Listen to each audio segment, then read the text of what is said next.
You have been embroiled fighting some bills to what you describe as tearing down or affecting negatively direct democracy. Tell me what your big concerns are with some of this package of bills that Senator Hammer and Representative Underwood have been pushing.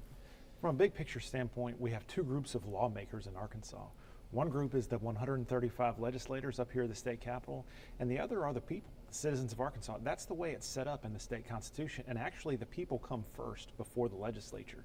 And when the Constitution was created, they knew the legislature might have a problem with their ability to make their own laws, and so they put in there, no unwarranted restrictions prohibited. In other words, hey, legislature, don't mess with our ability to make our own laws. But that's exactly what the legislature has done.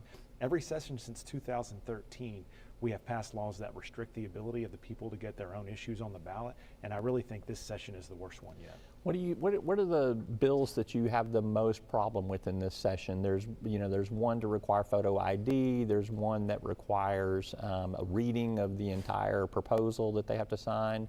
What are some of the ones that you think are problematic in terms of getting people to participate? Yeah. Well, let's just talk about those.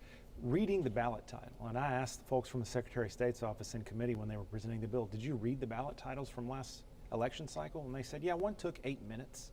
And I liken this to reading the terms and conditions before you check that box. Do you ever do that, Roby? I do it on everything that I do, Senator, everything that I do. I believe it, I believe it. But it would be like making someone, when they're checking out at Walmart, say, hey, I'm just going to read out loud. I have to read out loud to you these terms and conditions before you buy that bottle of toothpaste. It's only going to take 8 minutes. Will you just hold while I do that? Yep. And that's just an example. But in order to sign a petition now, the canvasser, the person soliciting the signature, which is a fundamental free speech right, they have to say, okay, I need to see your driver's license. Also, if anything goes wrong in this process, you're subject to criminal liability. You can go to jail for up to a year, and also I have to read you this ballot title, which will only take 8 minutes. No one is going to sign, and it makes it virtually impossible to get anything on the ballot. The supporters of these bills, though, do contend that there need to be more safeguards because there are signatures that come in that get kicked out, which I can tell you for the 35 years that I've been covering things at the state capitol, there's always been a 30% rejection rate on a lot of these, and sometimes more. But they also contend that there are some bad actors out there. So do you think that there are enough laws on the books right now to protect us from the bad actors, or do you think there are some things that should be strengthened? Every harm that's been cited by the people pushing this bill is already handled by the law.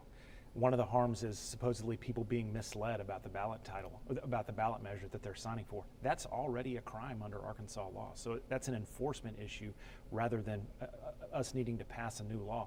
And when signatures get rejected, that tells me the system is working. We don't actually need to pass all these new laws because we're really addressing the people who follow the law, not the bad actors whose conduct is already illegal under the law.